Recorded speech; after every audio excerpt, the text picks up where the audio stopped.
네, 이백 17화 2부로 돌아왔습니다. 지난주에 말씀드린 것과 같이 웨어리블 디바이스의 최종판 HMD에 관련해서 이야기를 나누려고 하는데요. HMD에 관련해서 탈탈 털어주실 한국 웹손의 HMD 마케팅 담당자 윤정민 과장님과 그리고 제가 예전에 근무했던 애플트리의 이선아 A님이 나와주셨습니다. 안녕하십니까? 안녕하세요. 네, 안녕하세요. 반갑습니다. 네, 오늘을 저는 개인적으로 좀 기다렸어요. 헤드마운트 디스플레이라고 하죠. 제가 네. 오랫동안 되게 관심이 있었던 그런 분야여서 오늘 과연 그 윤 과장님께서 어떤 이야기를 저희에게 이야기해 주실 건지 기대가 벌써부터 되고 있습니다. 앱손에서 이제 네. 대표로 총대를 메고 나와주셨으니까 네.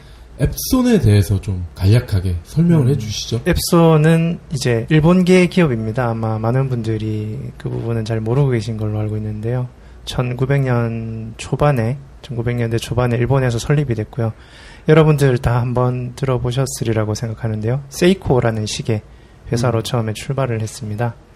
세이코라는 시계 회사로 처음에 출발했다가 동경 올림픽을 계기로 그 자동화된 소형 프린터를 세계 최초로 개발을 하면서 프린터를 제조하기 시작했고요. 그 이후로 이제 프린터 회사에 이제 앱손이라는 이름으로 좀 더 확고하게 브랜드를 뿌리내리게 됐습니다. 지금 사실상 본사의 사명은 세이코 앱손이라는 사명으로 통합이 된 상태고요. 그래서 지금 한 50년 이상 그 저희 앱손의 주력 비즈니스는 프린터 사업이고요. 이제 최근 들어서 여러분들 다들 아시다시피 빔 프로젝터가 저희 또 하나의 주력 사업으로 자리를 잡고 있습니다. 앱손의 역사는 이미 100년을 넘어서고 있고요. 이제 한국에 이제 법인을 설립해서 본격적으로 비즈니스를 진행을 한 지도 이제 20년 가까이 시간이 지나고 있습니다. 이번에 빔 프로젝터의 핵심 기술을 이용해서 이제 HMD라는 신제품을 개발을 하게 됐고요. 신제품 개발을 통해서 좀 더 한 단계 도약을 하고자 날개를 펼쳐보고자 저희 앱손이 시도를 하고 있습니다. 손목시계가 되게 이쁜데 예. 그거 세이코 거예요? 아닙니다. 이건 어디 거예요? 예물식이고요. 예물? 예물식의 R사입니다. 아, 롤렉스? 오. 이야, 라피도? 세이코는 예물로는 안 어울리나요? 세이코 중에서도 굉장히 고가 라인이 사실은 있는 걸로 알고는 있는데요. 예. 그 한국에는 잘 수입이 되지 않고 있는 걸로 알고 있습니다. 그래서 해외 시장 위주로 지금 세이코의 고가 라인들이 포진을 해 있고요. 한국에는 이제 전자시계나 이제 저가 라인들이 주로 수입이 되고 있는 상황입니다. 세이코는 그 스포츠 경기할 때 그 초시계 뭐 이런 걸로 많이 나오지 그 브랜드 맞나요? 맞습니다. 세이코고요. 세이코가 이제 시계 회사로서 결정적인 명성을 떨쳤던 게 70년대에 그 쿼츠라는 수정의 진동을 이용한 전자시계를 세계 최초로 개발을 했습니다. 그래서 기존에는 그 기계 방식의 그 태엽 시계가 주류였는데 그 회사들을 거의 도산 직전까지 이 쿼츠 시계가 몰아넣었었죠. 근데 그 쿼츠 시계가 워낙 이제 대중화되다 보니까 이제 세이코만의 전유물이 아니고 다른 회사들도 쿼츠 시계를 만들므로 인해서 가격이 많이 떨어지고 그에 따라서 좀 많이 대중화가 되면서 지금은 이제 쿼츠 시계만으로는 조금 장점을 잃어버리게 된 상태라고 볼 수 있습니다. 역시 원천 기술이 있는 회사라서 네, 계속 이렇게 파생물이 나오네요. 예, 맞습니다. 이 HMD도 빔 프로젝트에서 나왔다. 예. 좀 그런 사실을 오늘 처음 알았네. 네. 제가 앱손에 근무하기 때문에 굳이 이런 말씀을 드리는 건 아니고요. 앱손에 제가 제일 좋아하는 면이라고 보면 그런 장인 정신입니다.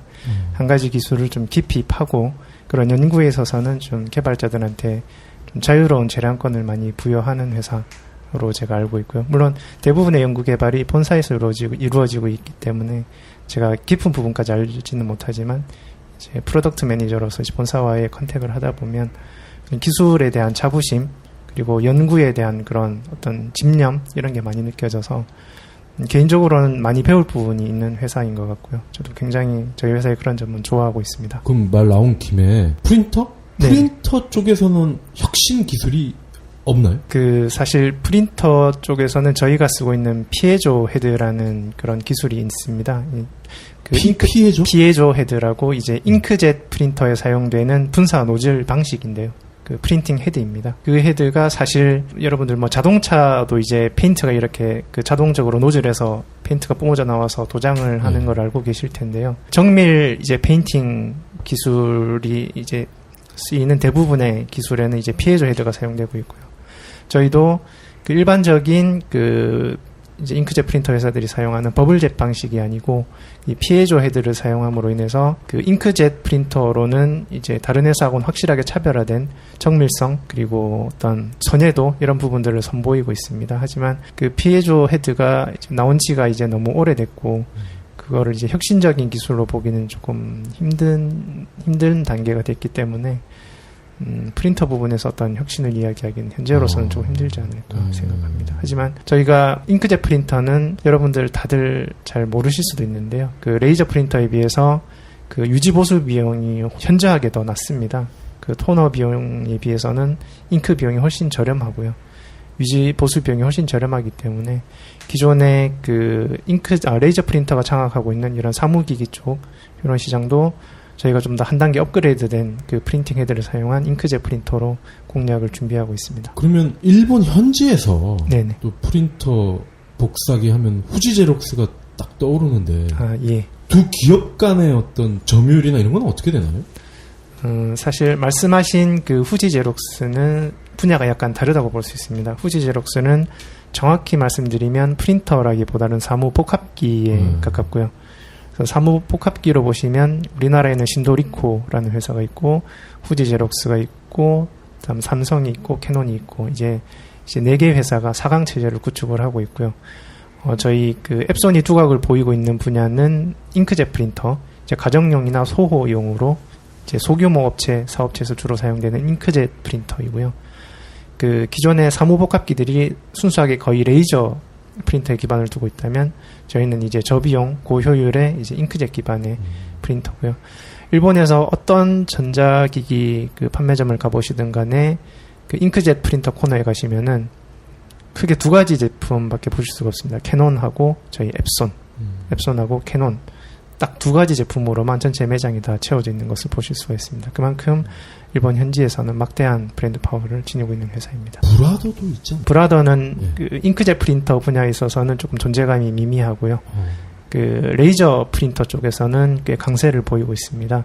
근데 브라더는 일찍이 해외 진출을 많이 했죠. 그 좀 미신기, 그 재봉틀 기계를 기반으로 해서 이제 해외 진출을 활발하게 진행을 해서 사실 일본이나 한국 시장보다는 미국이나 유럽 쪽에서 브라더는 더 강세를 보이고 있고요. 그 중에서 말씀드렸다시피 레이저 프린터 쪽에 더 강세를 보이고 있습니다. 지금까지 그 질문제에 없던 내용인데, 네네. 뭐 술술 이렇게 털어주시는 거 보니까, 예. 오늘 방송이 기대되네요. 자, 그럼 이제 워밍업 끝냈고, 이제 본격적으로 한번 달려보시죠. HMD가 이제 화두인데, 이 원조가 있을 것 같아요. 뭐 앱손이든 아니든 그 원조와 그 현재 그리고 미래의 HMD까지 한번 좀 짚어주시죠. 사실 HMD의 원조라고 하면 저는 군사용 헬멧이라고 생각합니다. 여러분들 영화나 어떤 자료 화면을 통해서 보셨겠지만은 비행기나 헬리콥터를 탑승한 그 승무원들이 헬멧을 쓰는데요. 그 앞에 그 정보가 표시가 됩니다. 어떤 뭐 목표물을 타겟팅했다, 아니면 지금 고도가 얼마다, 속도가 얼마다 이런 정보들이 눈앞에 실시간으로 표시가 됩니다.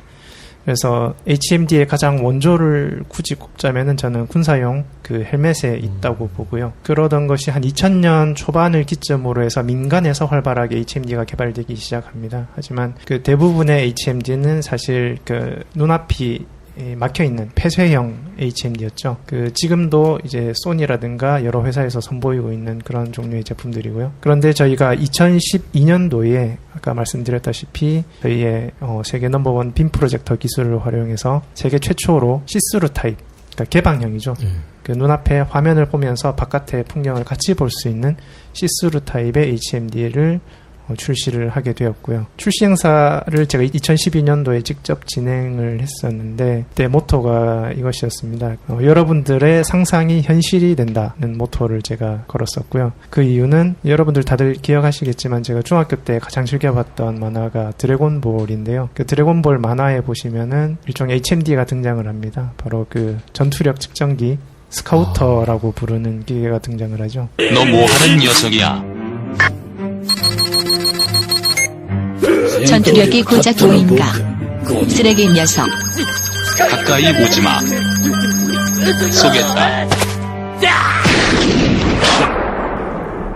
이렇게 만화나 영화에서나 보던 그런 우리의 상상 속에 있던 제품들이 어느 날 갑자기 저희 눈앞에 나타났다라고 저는 봤기 때문에 우리들의 상상이 현실이 된다라는 모토를 그때 걸었었고요. 아, 잠깐만. 예. 거기서 전투력 제일 높은 애가 누구였죠?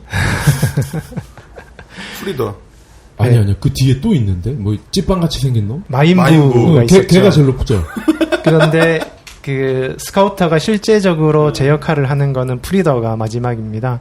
프리더의 전투력을 측정하다가 스카우터가 이제 그 견디다 못해서 폭발을 해버리죠. 폭발을 해버리고 그 뒤로는 마인부는 아예 그런 스카우터로 측정을 하는 게 아니고 이제 기의 크기로 이제 측정을 하게 되죠. 걔가 싸움 제일 잘하는 애 맞죠? 마인부가 사실상 사상 최강이었다고 그죠? 볼 수 있죠. 슬럼 덕후 덕후는 봤는데 드래곤볼 덕후는 또 처음 봤어요. 아, 저는 사실 그걸 보다가 네네. 이제 막 짜증이 나는 거야. 이게 자꾸 늘어지니까. 그래서 마인부 나오기 전에 끊어버렸어요, 저는.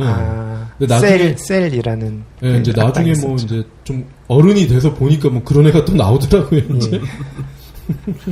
나중에 베지타랑 또 합체도 하잖아요. 베지타 있었고 맨 처음에 피콜로? 피콜로. 어. 예, 맞습니다. 피콜로가 아주 기억이 나네. 자, 돌아와서. 다시 돌아와서 안드로메다로 가고 있어. 까먹으시면 안 됩니다. 예. 저희가 2012년도에 출시했던 그 BT100의 이제 후속작으로요. 저희가 올해 5월에 BT200을 출시를 하게 됐습니다. BT200은 전작인 BT100에 비해서 무게와 크기를 절반 이상으로 축소를 시켰고요. 그리고 미라캐스트, 그다음에 블루투스, 자이로 센서, 카메라와 같은 어떤 부가적인 기능들을 많이 탑재를 함으로써 이제 명실공히 HMD를 뛰어넘어서 이제 스마트 글래스의 면모를 갖추게 되었다라고 생각을 합니다. 저희는 현재 기술을 활용한 그 HMD 중에서는 저희 모베리오 BT200이 최고의 제품이다라고 자부를 하고 있고요. 그 앞으로도 많은 HMD 개발을 제조사들이 시도를 하시겠지만 아마 항상 그 앞에는 저희 앱소온이 있지 않을까라고 생각을 하고 있습니다. 그 시장성 또한 아직 무한하게 존재를 한다고 보고 있고요. 그런 HMD의 대세는 경쟁사들이 주로 출시하고 계시는 그런 폐쇄형 타입이 아니고요. 이제 저희 모베리오처럼 시스루 타입, 즉 개방 형 타입이 되지 않을까라고 저희는 예상을 하고 있습니다. 듣는 분들은 좀 막연하거든요? 네네. 그러면 아침에 딱 일어나서 잠자리에 들기까지 요걸 쓰고 만약에 생활을 한다고 했을 때 그렇게 한번 설명을 한번 해주시죠. 아침에 이제 일어났다 하면은 이제 술 하고 머리를 감고 이제 스마트 글래스를 착용을 하십니다. 그리고 옷장 앞으로 가시겠죠. 예. 그러면 저희 스마트 글래스에 장착되어 있는 카메라가 저희 옷장의 배열 상태를 전부 체크를 해서 인터넷으로 받은 오늘의 날씨 그리고 오늘의 나의 바이오리듬을 반영한 최적의 코디를 추천을 해주게 될 것입니다. 그러면 그옷을 입고 이제 문 밖을 나서게 되겠죠. 그러면 이제 야외에 나오는 순간 저희 모베리오에 탑재되어 있는 GPS가 작동을 하게 됩니다. 그러면서 눈앞에 이제 지도가 펼쳐지게 되겠죠.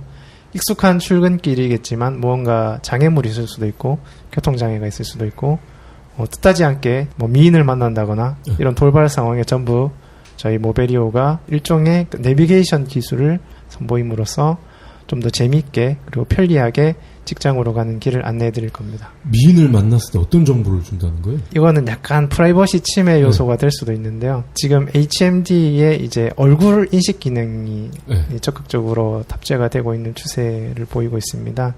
그래서 자신의 얼굴을 공개하겠다라고 사전에 이제 동의를 한 고객들 같은 경우는 HMD로 얼굴이 인식됐을 경우 그 개인의 정보가 바로 실시간으로 눈앞에 나타날 수가 있는 거죠. 그럼 그 개인은 그 정보를 어디에다 공개를 한 거예요? 그거는 이제 별도의 사이트가 이제 개발이 되어야 되는 부분이고요. 이제 앱도 개발이 되어야 할 부분이라서 아직은 조금 갈 길이 멀다고는 볼 수 있겠지만 물론 개인정보 보호 문제도 어느 정도는 해결이 되어야 될 것이고요. 그 부분을 부각시켜야 이게 잘 팔려요. 예. 설명을 잘 하셔야 돼요. 제가 아까 기자님께서 주신 질문에 대답하다 보니까 약간 컨셉으로도 많이 설명을 드리다 보니까 아직은 구현이 안 된 부분도 많이 설명을 좀 덧붙였던 거고요. 아니, 괜찮습니다. 예.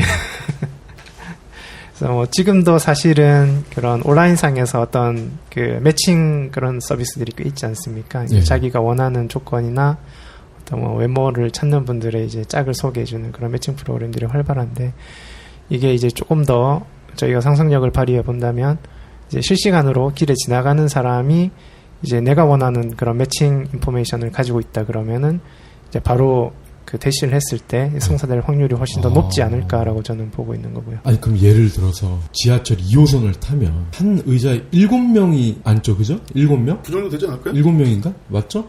그 맞은편에 탕웨이 같은 여자가 딱 앉았어. 근데 공교롭게 7명이 다 이걸 모베리오를 쓰고 있어. 그럼 동시에 7명이 딱 그 여자의 정보를 수집을 하면 어떻게 되나요? 앱이 다운되나요?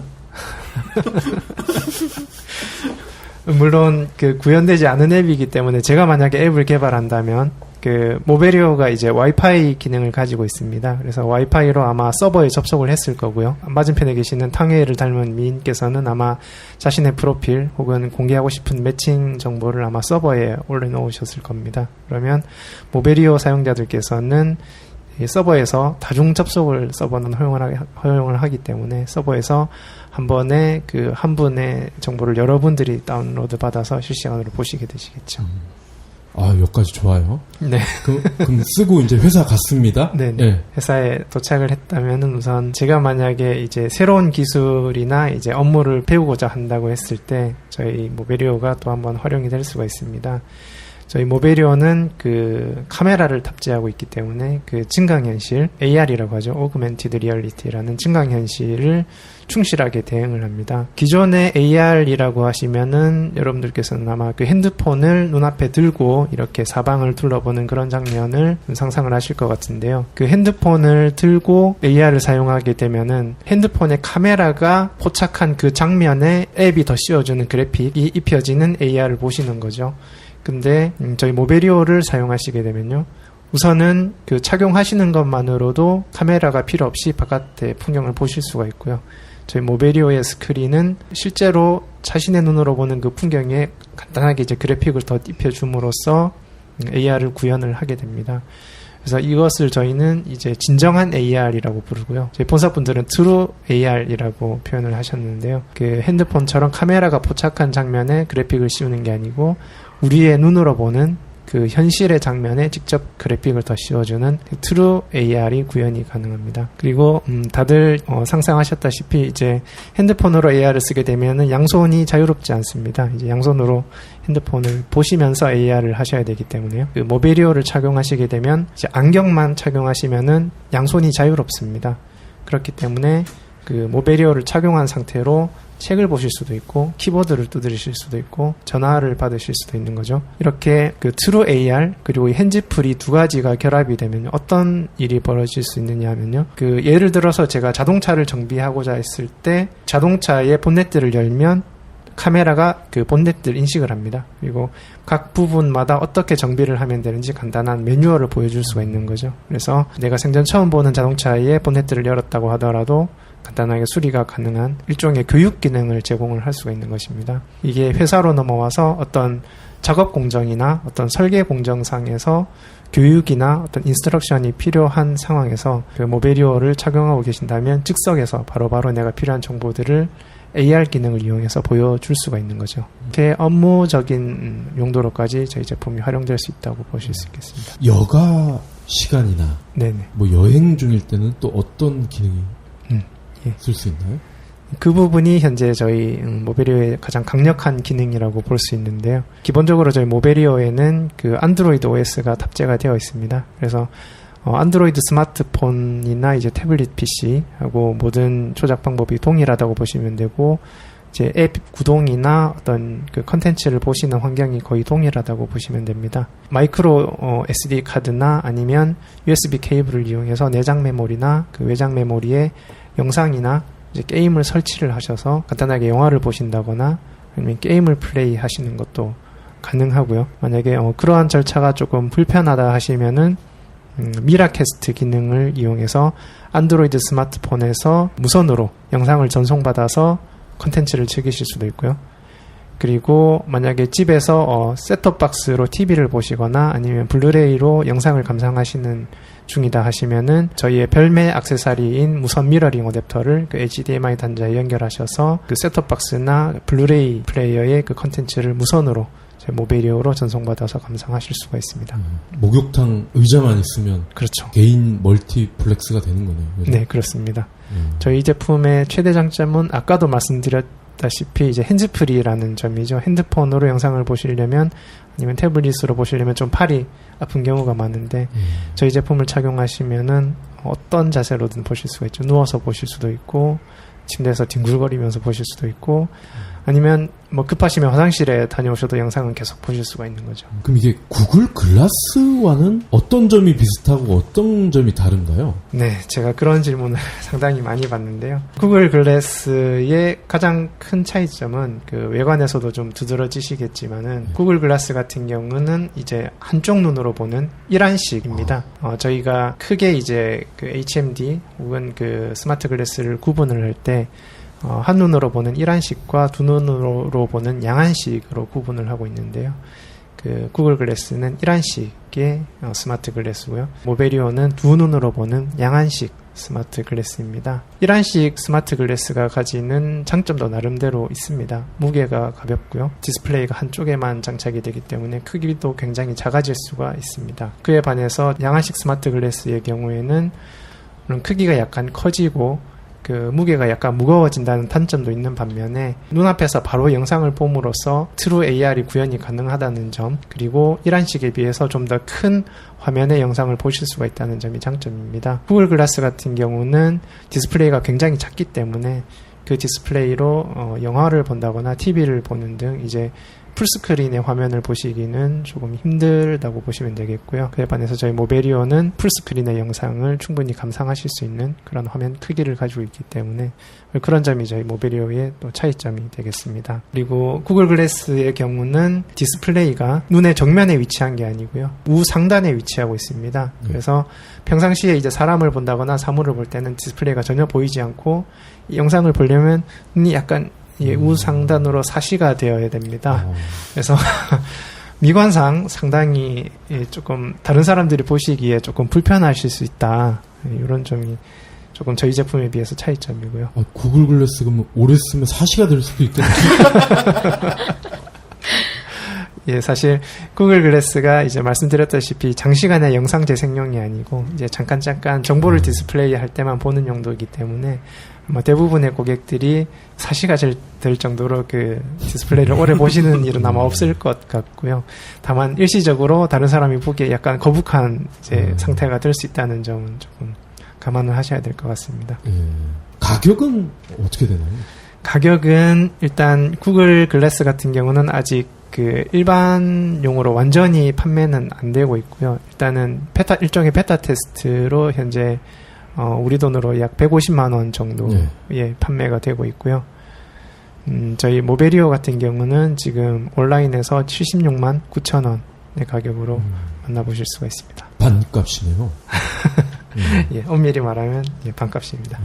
그럼 이제 HMD를 좀 확장을 해서 네. 웨어러블로 이제 좀 크게 본다면 네. 뭐 최근에 제가 외신을 보니까 뭐 귀걸이형도 있고 뭐 반지는 지금 우리나라에도 나와 있고 한데 웨어러블 HMD의 어떤 가능성에 대해서 앱손은 어떻게 보고 계시나요? 말씀하셨다시피 최근에 이제 알람 기능을 가진 반지형 웨어러블 기기가 나왔고요. 그다음에 음성 정보를 알려주는 귀걸이형, 그리고 최근에 저희 한국의 S사에서도 출시를 했던 그 헬스케어 기능을 담고 있는 팔찌형이 있죠. 팔찌형이 있고 그다음에 정보 디스플레이를 주요 목적으로 하는 손목시계형, 이런 제품들이 있는데 저는 뭐 개인적으로 한마디로 말씀드리자면 이런 안경형 웨어러블 기기야말로 웨어러블 기기의 끝판왕이다라고 말씀을 드리고 싶습니다. 오승환이? 그런 기존 웨어러블 기기들이 가지고 있는 정보 디스플레이, 그리고 알람 기능, 그리고 일종의 센서 기능들, 이런 기능들이 모두 탑재될 수 있는 토탈 솔루션이 아닌가라고 생각을 하고요. 그런 점에서 물론 아직까지도 해결을 해야 될 점들이 많겠죠. 뭐 사이즈, 크기 문제라든가 무게 문제라든가 좀 해결해야 될 점들이 많겠지만 궁극적으로는 웨어러블이 좀 추구해야 될 점은 바로 이런 HMD 형태, 안경 형태의 웨어러블 기기가 아닌가 라고 저희는 보고 있습니다. 로보캅도 어떻게 보면은 안경형이죠? 로보캅은 헬멧에 그런 디스플레이가 탑재가 되는 타입이고요. 그리고 또 하나 예를 들자면 터미네이터는 아예 안구에 이제 글씨가 출력이 그죠, 되는 그죠. 그런 타입이죠. 거기 뭐 로보캅 이런 거 보면은 열도 재고 이러는데 예. 얘는 열 못 재요? 이론상으로는 가능한데, 아, 가능해요? 예, 물론 적외선 카메라를 별도로 탑재를 해줘야 되겠지만, 이론상으로는 가능합니다만, 현재 제품, 저희 순정품으로는 그 기능을 만나보실 수는 없고요. 용산 가면 가능하다는 얘기죠? 용산이나 세운상가의 네. 저희 형님들하고 한번 상담해 보시기를. 저는 그런 게 있으면 좋겠어요. 열 감지를 해서 네. 누가 숨어 있거나 이럴 때 형태가 나오잖아요. 그런 기능이 있으면 좋을 것 같아요. 예를 들면 어떤 환경에서 쓸 수가 있을까요? 경찰들한테는 좋겠죠. 범인들 잡으러 갈 때 이게 열 감지가 돼버리니까 파악이 되잖아요. 어디 숨어 있나? 그리고 소방관들 불난 집에 들어갔을 때 그 유독가스를 먹으면 먼저 기절부터 하잖아요. 그런 다음에 이제 불상사가 생기는 건데, 그럴 때 이제 열 감지가 되면, 화염의 열이 감지가 되면 안 되겠지만 인체 열만 감지가 된다면 그거는 생명을 구할 때 정말 좋은 수단이 되는 거죠. 그리고 뭐 미아 발생, 산 같은 데 있잖아요. 야산 이럴 때도 아주 유용할 거고. 사실은 지금 BT200 같은 경우는 이제 B2C, 이제 일반 컨슈머 제품으로 출시를 한 제품이고요. 이 BT200의 이제 B2B 버전도 준비를 하고 있습니다. 좀 먼 이야기가 될 수도 있는데요. 네. 그런 그 BT200의 B2B 버전 같은 경우는 말씀하신 그런 가옥 환경이나 이제 특수 환경에서 사용하실 수 있도록 좀 더 튼튼하고 이제 방수 기능까지 탑재되는 그런 버전이 될 거고요. 그렇게 했을 경우에는 이제 기자님께서 말씀하신 그런 기능들도 충분히 구현하지 않을까라고 보고 있습니다. 그런 것도 있으면 좋고, 아까 미녀 얘기가 나왔는데 원거리에서도 심박수, 이렇게 눈길이 마주쳤을 때 갑자기 심박수가 올라가. 그러면 아무래도 가능성이 높겠죠. 이제 대시를 해도. 네. 동의를 안 하시? 생각하실 때. 안 좋아해도 심박수는 올라갈 수 있어요. 아 진짜? 그러니까 제가 BT200 이거를 일주일 정도 써봤는데, 네. 뭐 좋아요. 다 좋고 재미있고 창의적인 제품인데 여전히 좀 무거워요. 안경 걸치는 요 부위가 좀 아프고, 뭐라고 해야 되나, 패드로 이렇게 움직이는 부분, 요것도 조금 과도기적 제품인 느낌도 들고 좀 수정돼야 될 부분이 있는 것 같은데, 뭐 소비자나 아니면 내부 어떤 의견이나 발전돼야 될 부분에 대해서 한번 좀 얘기해 주시죠. 앱손 제품만의 문제는 아닐 거예요, 비단. 말씀하신 우선 무게 부분에 대한 설명인데요. 우선 다소 무겁다고 이제 기자님께서 느끼신 부분은 저도 어느 정도는 공감을 하고 있습니다. 사실 안경부 무게만 놓고 비교했을 때 소니에서 출시한 HMD에 비해서는 훨씬 가벼운 게 사실입니다만, 요즘 저희 제품이 주로 이제 비교되는 제품이 구글 글라스다 보니까 구글 글라스가 무게가 50g 정도로 파악이 되고 있고요. 저희 제품이 88g이기 때문에 사실상 구글 글래스에 비해서는 상당히 이제 무게감을 느끼실 수 있는 게 사실입니다. 그리고 저희 제품 같은 경우는 양안식 제품이다 보니까 디스플레이가 2개가 장착이 되어 있고요. 그다음에 무게가 대부분 앞쪽으로 좀 집중이 되어 있어서 그 무게가 좀 얼굴 전체로 분산되어 있는 구글 글라스에 비해서는 조금 더 무게감을 느끼실 수 있는 것도 사실이고요. 그런데 저희도 그런 향후 그 스마트 글래스나 HMD가 좀 더 대중화되기 위해서는 그런 휴대성이 반드시 해결이 되어야 된다고 보고 있기 때문에 크기와 무게를 전체적으로 줄이기 위해서 좀 다각도로 노력을 하고 있습니다. 한 가지 조금 유념해서 보셔야 될 부분이, 지금 저희 제품 같은 경우는 빔 프로젝터를 이렇게 반사판에 반사시켜서 보는 방식인데요. 그 화면의 크기가 이 반사판의 크기와 비례하고 있습니다. 그래서 만약에 화면의 크기를 키우고자 한다면은 이 반사판의 크기가 두께가 더 두꺼워지게 되겠죠. 반사판이 커지니까요. 반사판의 두께가 두꺼워지면은 이 무게는 기하급수적으로 증가를 하게 됩니다. 그래서 지금 현재 상황에서 제가 확실하게 말씀을 드릴 수 있는 부분은, 지금 현재 화면 크기를 갖추고 있는 HMD 중에서는 그 BT200이 갖추고 있는 무게가 최선이다 라는 거는 확실하게 말씀을 드릴 수가 있고요. 그렇지만은 이 그 무게 문제를 조금 더 한 단계 넘어서기 위해서는 기존에 존재하지 않았던, 저희는 지금 빔 프로젝터를 사용하고 있지만 빔 프로젝터나 LCD 방식이 아닌 좀 더 혁신적인 디스플레이 기술이 필요합니다. 그래서 저희는 그런 화면 크기를 어느 정도 유지하면서 무게나 크기를 좀 혁신적으로 줄이기 위해서 그런 디스플레이 원천 기술을 또 저희 자체적으로 개발을 하고 있다는 점은 좀 관심을 갖고 지켜봐 주셨으면 좋겠고요. 그리고 또 하나 기자님께서 말씀하신 그 컨트롤 부분, 이 부분도 사실은 상당히 불편한 부분이 있는 건 사실입니다. 구글 글래스 같은 경우는 특히 이제 음성 인식을 지원을 하기 때문에 음성으로 이제 그 실제로 구글 글래스를 컨트롤하는 게 가능하고요. 그렇지만 저희는 기본적으로는 음성 인식은 지원하지 않고 터치패드의 터치를 통해서 컨트롤이 가능한데요. 이 부분은 사실은 저희가 내부적으로도 여러 번 검토를 했습니다만 그게 장점이자 단점으로 보고 있습니다. 왜냐하면 이 컨트롤러가 존재함으로써 저희는 발열이나 전자파 문제에 있어서는 구글 글래스보다는 좀 유리하다고 보고 있고요. 물론 그로 인해서 여러 가지 좀 희생되는 휴대성 부분도 있습니다만, 그리고 또 하나 저희가 강점을 가지는 부분이 배터리 부분입니다. 구글 글래스 같은 경우는 이제 배터리가 오른쪽 머리 위에 전부 다 올려져 있는 방식인데요. 그렇기 때문에 배터리 크기가 500원짜리 동전 크기 정도밖에 되지 않고요. 그에 비해서 저희는 컨트롤러에 그 배터리가 내장이 되어 있기 때문에 똑같은 영상 콘텐츠를 재생한다고 봤을 때 구글 글래스에 비해서 10배 이상의 재생 시간을 가질 수가 있습니다. 그 컨트롤 패드를 이용하고 컨트롤러가 별도로 구분되어 있다는 점이 장기적으로는 물론 해결이 되어야 될 그 저희의 과제입니다만, 지금 현재 기술로서는 나름대로의 장점이 있다고 보고 있기 때문에 현재로서는 이런 그 터치 패널을 이용한 컨트롤 방식을 유지를 하고 있습니다. 저희 그 방송 전에 이제 안면 익히기 작업 때 네. 잠깐 말씀을 하셨는데, 오큘러스, 네네. 우리 제품을 위협하는 강력한 앱들이 나오고 있다라고 하셨죠, 아까? 사실 네. 앱이라기보다는 구글에서 최근에 발표한 프로젝트인데요. 카드보드라는 프로젝트를 공개를 했습니다. 카드보드가 어떤 프로젝트냐면, 여러분들 다들 아시는 그 박스 골판지 이를 이용해서 그 구글이 웹상에서 제공하는 설계도대로 골판지를 절단을 합니다. 그리고 그거를 가이드에 따라서 접착을 하면은 머리 위에 장착할 수 있는 큰 안경 모양의 골판지 박스가 완성이 됩니다. 거기에 이제 구글이 제공하는 앱을 설치를 한 스마트폰을 탑재를 하게 되면요, 그 자체로서 하나의 HMD 기능을 하는 어플리케이션이 되는 거죠. 골판지만으로. 무슨 만화 같은.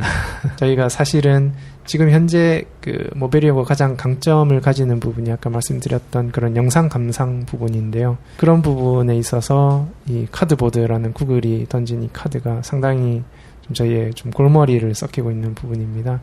비용 측면에서 보더라도 약 한 3만원에서 5만원 정도의 구현이 가능한 솔루션이기 때문에 이게 또 온라인상에서 급속하게 소문을 타고 또 퍼지고 있는 것으로 제가 파악을 하고 있기 때문에 빨리 좀 저희도 대책을 좀 세우지 않으면 안 될 상황이죠. 그럼 그 3만원은 골판지 값인가요? 일부는 골판지고요. 그리고 그 오큘러스 리프트에 들어가는 것과 동일한 렌즈가 있습니다. 네. 그 렌즈 가격이 모두 포함되어서 중국제로 구매했을 때는 3만원, 그리고 좀 더 품질이 좋은 제품 같은 경우는 5만원 정도인 것으로 저희가 파악하고 있습니다. 구글의 그 매뉴얼과 골판지 매뉴얼과 네, 구글의 스마트폰을 결합을 하면 오큘러스 같은 제품이 된다. 맞습니다. 그게 시연이 되거나 이런 동영상이 있나요? 그거를 시연을 한 동영상은 제가 아직 보지는 못했고요. 아마 구글 플레이 스토어에 들어가시면 그 카드보드용 앱이 있을 겁니다. 예. 앱을 이제 스마트폰 있으신 분들은 직접 설치를 해서 확인해 보실 수가 있을 거고요. 그리고 지금 웹상에 카드보드라는 검색어로 검색을 해보시면 관련된 콘텐츠들이 블로그나 인터넷상에 꽤 검색이 되는 걸 아마 보실 수가 있을 겁니다. 되게 흥미로운 정보를 타사에서 이렇게 제공을 해도 되나요? 물론 그 저희가 좀 위협을 느끼고 있는 부분이긴 합니다만, 그래도 저희는 나름대로 차별점을 가지고 있고요. 저희는 그 오큘러스처럼 그런 영상만 보는 게 다가 아니고 이제 더 나아가서 스마트 글래스를 추구를 하고 있기 때문에, 그리고 오큘러스나 이제 카드보드와는 또 다른 그런 가치를 제공할 수 있다는 확신이 있기 때문에 저희는 자신 있게 말씀을 드릴 수가 있습니다. 요건 이제 제가 어떻게 보면 아이디어를 제안을 하는 건데, 헤드 마운트 디스플레이나 구글 글라스나 전 개인적으로 다 좀 마음에 안 들어요. 왜냐하면 궁극적인 스마트 글라스라면은 안경을 이미 쓰고 있는 분들은 이 안경 렌즈에 뭔가 센서나 칩을 딱 붙이면 그 자체에서 이게 이루어지든가, 안경을 안 쓰는 사람이다, 그럼 뭐 선글라스 형태의 어떤 그런 서비스가 되거나 이렇게 돼야 된다고 생각을 하거든요. 안경 렌즈에 어떤 이런 디스플레이가 포함된 칩을 붙이는 방식으로는 어렵나요? 너무 앞서가는 얘기인가요? 그런 종류의 초박형 디스플레이 개발 로드맵이 전 세계적으로 공개는 되고 있는데요. 사실 그게 이제 아직 로드맵이나 컨셉상으로만 존재하고 있고 실제로 구현이 된 사례는 없는 걸로 알고 있습니다.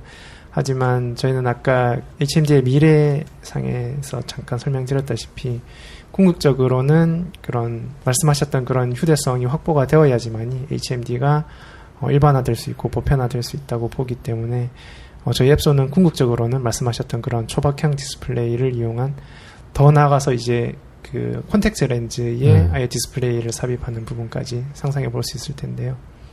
그런 이제 HMD 스마트 글래스를 저희는 추구를 하고 있습니다. 일본 본사에서 개발 중인가요, 그럼? 물론 당장 그런 초박형 디스플레이가 나올 수는 없겠지만 개발 로드맵상에 그런 그 컨셉이 존재하는 거는 저도 확인을 했습니다. 과장님 몰래 만들 수도 있어요. 그러면 그거와 조금 이제 연장선상에 닿는 얘기인데 우리가 지금까지는 웨어러블 디바이스를 얘기했잖아요. 네.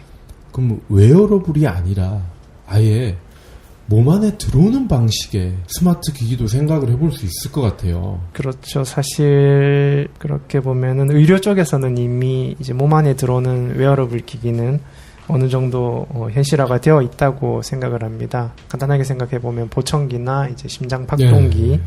그리고 일정 시간이 되면 자동으로 약물을 투여하는 이제 이식 장치 네. 이런 것들이 이미 선보인 상태고요.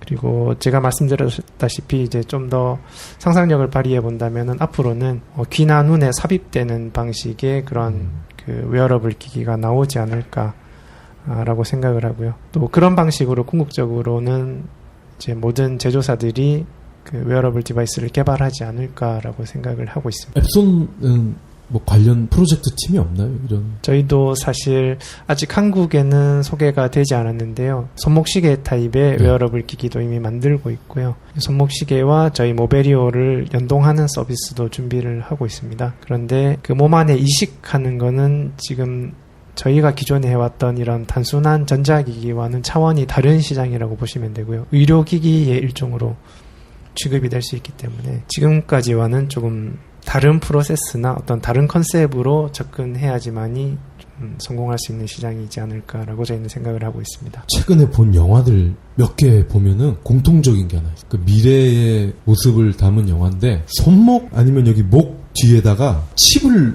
넣는 거예요. 지금 이미 우리 저 강아지들은 하고 있잖아요. 우리 저 주민등록증처럼 네. 개는 그런 식으로 하고 있거든요. 그래서 그런 게 진짜 가까운 미래에 현실화 될 것 같아요. 눈이든 귀든 뭐 성대에다 뭘 박아서 영어나 중국어로 바로 이렇게 말이 나오게 한다든지 충분히 가능할 것 같아요. 앱손이 그 빔 프로젝트 분야에서 앞서고 있다. 라고 하셨는데 그거에 대한 설명을 좀 해주시죠. 빔 프로젝터 시장을 보시면 크게 DLP 방식과 LCD 방식이 있습니다. 이제 DLP는 현재 대만 업체들이 주도를 하고 있는 타입이고요. 저희 LCD 타입은 주로 일본에 위치한 자리하고 있는 기업들이 주로 추구를 하는 방식인데요. 저희 앱소는 세계 최초로 LCD 방식의 빔 프로젝터를 상용화한 기업입니다. 그 빔 프로젝터를 분해해 보시면 그 안에 이제 손톱보다 더 작은 초소형 LCD가 내장이 되어 있습니다. 그 LCD의 뒷면에서 빛을 쏴서 화면을 만드는 원리인데요. 초소형 LCD 기술에 있어서는 저희 앱손이 독보적인 기술을 확보를 하고 있고요. 그 손톱보다 더 작은 그 유닛 안에 그 LCD를 3장을 집어넣어서 저희는 정확하게 말씀드리면 3LCD 타입이라고 부르고 있습니다. 3LCD 기술에서는 저희 앱손이 현재 세계에서 넘버원 독보적인 기술을 확보를 하고 있고 또 시장 점유율 면에서도 세계 1위를 달리고 있습니다. 3LCD 방식 같은 경우는 DLP에 비해서 색깔이 좀 더 선명하고 좀 더 밝기가 균일하게 보인다는 장점이 있고요. 그래서 단순 사무용보다는 영화를 보시거나 아니면 이미지를 보실 때 조금 더 강점을 발휘하실 수가 있는데요. 최근에는 이제 기업체에서 사용하시는 그런 문서들에서도 파워포인트를 활용한다거나 어떤 이미지를 활용해서 좀 더 컬러풀한 그런 자료들이 많아지다 보니까 아무래도 DLP 방식보다는 컬러 재현성이 좀 더 정확한 SD 방식이 각광을 받고 있지 않나라고 저희는 보고 있습니다. 가정에서 쓸만한 것도 있죠. 그렇습니다. 지금 사실 우리나라에서는 저희는 홈 프로젝터라고 부르는데요. 집에서 쓰는 가정용 프로젝터 제품이 있는데 한국은 아무래도 삼성이나 LG의 치열한 경쟁 덕분에 TV가 상당히 많이 대형 TV가 많이 보급되어 있는 상황이라 미국이나 일본이나 유럽 같은 다른 선진국들에 비해서는 홈 프로젝터의 보급률이 높지 않은 편인데요. 제가 말씀드린 해외 선진국들에서는 이미 TV를 대신해서 이제 홈 프로젝터를 활용하시는 가정들이 굉장히 많은 상황이고요. 판매 대수 면에서도 업무용 빔 프로젝터와 거의 대등하게 가정용 빔 프로젝터가 판매되고 있는 상황입니다. 하지만 한국 시장에서는 빔 프로젝터가 크게, 물론 소비자들의 요구는 어느 정도 있다고 저희는 보고 있습니다만 아직까지 TV 업체들의 선전으로 인해서 크게 이제 빛을 보지 못하고 있는데요. 집에서 보시기에는 제 개인적인 느낌으로는 이제 가정용 프로젝터가 TV보다 영상을 감상하실 때 훨씬 더 눈도 편안하고요. 그리고 극장에 온 듯한 그런 실감나는 영상을 보실 수가 있다는 점에서 충분한 강점을 가진 제품이 아닌가라고 생각이 됩니다. 그 부분은 좀 문화의 문제도 있을 것 같아요. 가족이 영화를 본다는 거가 예를 들어 40대, 50대의 엄마 아빠가 중고등학생들의 자녀가 있는 집이라면 내 식구가 한 영화를 소파에 앉아서 본다. 사실 좀 감이 잘 안 오는 그림이거든요. 우리나라에서는 그런 부분이 있지 않을까 싶은데 그런 부분도 어느 정도는 일리가 있다고 저희는 보고 있고요. 문화의 차이뿐만 아니라 아빠들이 너무 늦게까지 회사에서 일을 하시다 보니까 주말이나 이제 저녁에 집에 계실 때 가족들과 같이 영상을 볼 만한 그런 어떤 노동 환경이 좀 구축이 안 돼 있다는 부분도 어느 정도 좀 작용을 하는 것 같고요. 그다음에 미국이나 유럽 같은 경우는 주거 환경도 꽤 한국보다는 면적이 더 넓고 이제 집들이 천정도 높고 해서 빔 프로젝터를 사용하기 좋은 환경입니다만 저희는 이제 아파트 위주의 전 주거 환경이다 보니까 빔 프로젝터를 조금 이제 들여놓기가 조금 부담스러우신 그런 환경인 것도 사실이고요. 또 그런 측면에서 기자님께서 좀 좋은 점을 짚어주셨는데요. 저희 BT100 때 이제 여담을 잠깐 말씀을 드리면 이제 BT100의 제품을 가장 많이 구매하셨던 고객들이 30대, 40대 남성분들이셨습니다. 근데 그거야 당연한 거 아니야 라고 말씀을 하시겠지만 30대, 40대 남성 중에서도 제가 커뮤니티에 올라왔던 그런 반응들을 보니까 용도가 굉장히 전 인상이 깊었는데요. 30대, 40대 남성들이 그거를 구매하셔서 애기들 몰래 영상을 보실 때 많이 쓰신다고 합니다. 그러니까 요즘은 이제 애기가 어느 정도 학교 들어가거나 좀 크면은 집에서 아예 TV를 치워버리는 집들이 상당히 많은데요. 그렇지만 우리 아버님들은 계속 영상을 보고 싶다는 어떤 컨텐츠를 보고 싶다는 욕구는 계속 존재를 한다는 거를 어느 정도 확인을 할 수 있었고요. 그런 분들이 집에서 이제 가족들, 이제 아내나 아니면 아이들을 좀 방해하지 않으면서 TV나 영화를 보고 싶을 때 저희 BT100을 많이 보신다는 그런 반응을 보고 좀 놀라기도 했지만은 좀 흥미롭다는 생각을 했었습니다. 그런 점에서 그런 문화의 차이 이런 점에서는 어느 정도 그런 빔 프로젝터가 충족시키지 못하는 점을 어느 정도 저희 HMD가 충족시켜주는 역할을 할 수 있지 않을까라고 저희는 기대를 하고 있습니다. 네. 개인적으로는 가정용 빔 프로젝터 되게 땡기는데. 저희 앱손이 최근에는 엔트리급 프로젝터가 많이 나왔어요. 그래가지고 이전에는 프로젝터 산다고 하면 엄청 영화에 관심이 엄청 많고 매니아들만 많이 구입을 했었는데 이번에는 엔트리급도 나왔고 또 가격대도 100만 원 초반대도 있고 안 되는 제품도 있고 그렇다 보니까 좀 많이 확대가 되지 않을까. 그리고 캠핑 갈 때 워낙 캠핑이 많이 발달하다 보니까 캠핑을 가서도 그때서야 이제 다 같이 가족들이 영화를 보는 거죠. 캠핑 가면은 어디다 싸요? 캠핑 야외에서 쓸 수 있는 스크린들이 많이 판매가 되고 있고 그리고 텐트를 구입하면 텐트 안에 그런 스크린이 내장되어 있는 텐트들도 있다고 하더라고요. 캠핑 때 진짜 좋겠네요. 그쵸. 근데 캠핑 때 저강량 제품을 사용하면 오히려 안 좋거든요. 그래서 좀 너무 저가용을 사가지고 나간다는 것보다는 또 어느 정도 화질도 보장이 되는 앱손 제품이 좋지 않을까. 미국 공포영화 중에 롱턴이라는 게 있어요. 시리즈물로. 혹시 아시나요? 마니아들이 많아서 시리즈가 7, 8편까지 나와 있는데 뭐냐면은 그 약물로 인한 어떤 기형아들 형제들이 되게 흉측한 외모의 골룸 같은 애들이 캠핑족들을 죽여서 잡아먹는 거예요. 캠핑족들을. 옛날에 뭐 데스캠프 뭐 이런 거 아니에요? 맞아. 그게 한글 제목이 데스캠프인가? 뭐 부트캠프인가? 뭐 그런 거예요. 그래서 캠핑 가서 그거 보면 딱이겠다 진짜. 대박이겠는데. 앱손의 엔트리급 그 프로젝터는 몇 네. 안시예요? 모델명을 말씀드려도 되나요? 네. 그럼. 네. TW5200이라고 네. 가장 주력하는 프로젝터 중에 하나고요. 네. 안시는 2000안시 정도 되는데 HD급이고 3D 프로젝터예요. 네. 그러다 보니까 3D 프로젝터 중에 그렇게 100만 원 초반대 제품은 별로 없거든요. 그럼 HD면 풀 HD FHD는 아니고 는 HD. 아니고 HD급으로. 네. 네네. 그리고 무게도 가벼워서 포터블하게 사용할 수도 있을 것 같아요. 빔 프로젝트는 정말 괜찮아요. 캠핑 때나 애들 운동회, 야유회, 소풍 갔을 때도 되게 씀씀이가 많을 것 같아요. 이것뿐만이 아니죠. 또 이색 제품들이 있어요. 보니까 뭐 티셔츠에 전사 프린터. 그런 거. 그런 것도 좀 설명해 주시죠. 네, 앱손이 워낙 대형 프린터가 많이 전문가들이 극찬하는 제품들이 많아서 뭐 전사 프린터라고 해서 쉽게 말씀드리면 티셔츠나 이런 직물 위에 출력을 할 수 있는 제품, 그리고 뭐 광고를 출력한다거나 아니면 판촉물 출력하는 대형 출력소에서 사용하는 뭐 다목적 대형 프린터 뭐 그런 제품들이 있고요.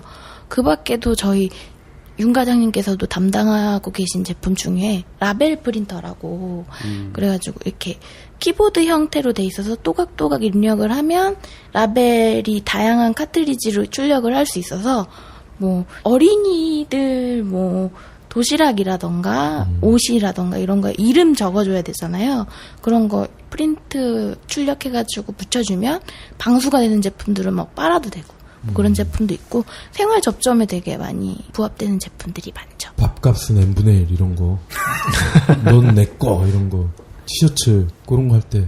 그러면 직물에 바로 프린트를 하는 거는 어떤 식으로 프린트를 하는 거예요? 옷을 갖다 집어넣으면 거기다 프린트가 되는 건가요? 네, 저도 이미지로 확인을 했는데 티셔츠를 위에다 올려놓는 판이 있고요. 네. 그 위로 프린터가 올라가가지고 이렇게 출력이 되더라고요. 신기하네요. 아마 티셔츠를 제작하는 업체들은 다 그런 제품을 사용하고 있지 않을까. 그러면 갑자기 영업 제안도 생각났어요.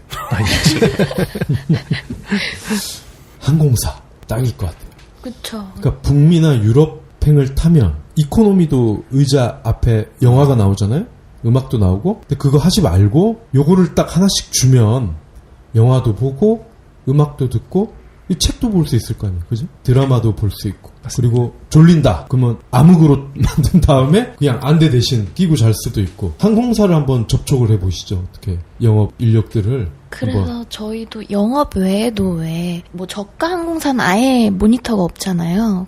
그런데 뭐 비즈니스맨들이 영상을 보실 수 있도록 저가 항공사와의 그런 비즈니스 출장이 많은 노선과 함께 코웍을 진행을 해서 저가 항공은 도시락을 미리 신청을 하면 주듯이 저희 제품도 미리 신청을 한다고 하면 먼저 이렇게 제공을 할 수 있는 그런 방법은 없을까.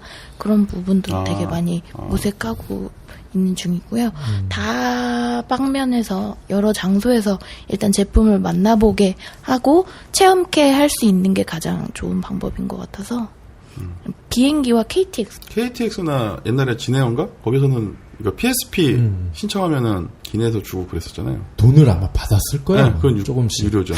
최근에 지금 준비하고 있는 것이 치과와의 코웍이에요. 치과요? 네, 근데 안과가 아니고? 네, 치과에서 생각보다 많은 분들이 라미네이트나 뭐 미백 시술을 하실 때 입을 벌리고 되게 마냥 기다려야 하는 상황이 되게 많대요. 그렇죠. 네, 치료 의자에 앉아서 네, 그렇죠. 그런 자기- 대기 시간이 많기 때문에 그런 분들이 이 제품을 한번 경험케 하시는 건 어떨까라는 생각이 들어서 요즘에 지금 준비 중이고요.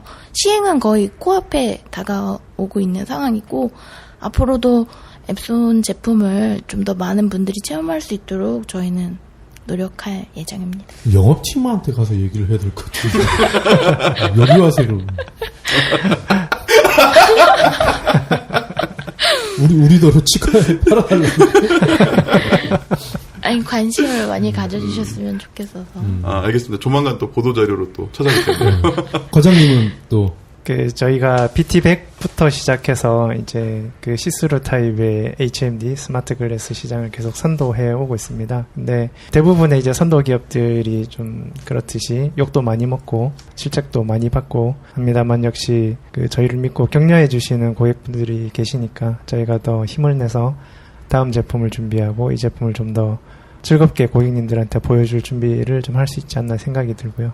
여러분들의 이전 격려나 질책 전부 다 다음 제품에 잘 녹여서 준비를 하고 있으니까 저희를 계속 지켜봐 주시고 응원을 해 주셨으면 좋겠습니다. 그리고 이 자리를 빌어서 좀 한 가지 드릴 말씀이 있는데요. 아까 구글 글래스와 저희 모베리오의 차이점을 물어보셨는데 그때 답변을 못 드린 내용 중에 한 가지가 구글 글라스 같은 경우는 안드로이드의 앱스토어인 플레이스토어가 기본적으로 탑재가 되어 있습니다. 그런데 저희 모베리오 같은 경우는 이제 구글에서 플레이스토어 인증을 안 해주는 바람에 저희 자체적인 앱스토어를 탑재를 하고 있습니다. 그래서 저희가 그 스마트 글래스를 표방하고 있고 그리고 추구하고 있는 만큼 그 다양한 앱들을 좀 제공을 해드리고 싶은데 아직 저희 앱스토어가 생긴 지 얼마 안 됐다 보니까 고객님들께서 좀 불편을 호소를 하시고 좀 개선을 많이 요청을 하고 계십니다. 그래서 이 자리를 빌어서 HMD와 스마트 글래스 전체 시장의 성장을 위해서 드리고 싶은 말씀은요. 구글 본사의 세르게이 사장님, 레리 사장님, 혹시 이 방송 듣고 계신다면 저희도 플레이스토어 좀 쓰게 해주세요. 제발. Please. 영어로 하셔야지, 영어로. Let me use Google Play. Sergey. Please. 이렇게. Larry, Mr. Larry. 구글이 또 그걸 인증을 안 해주고 있었구나. 근데 그거는 정말 좀 흥미로우면서 분개할 내용입니다.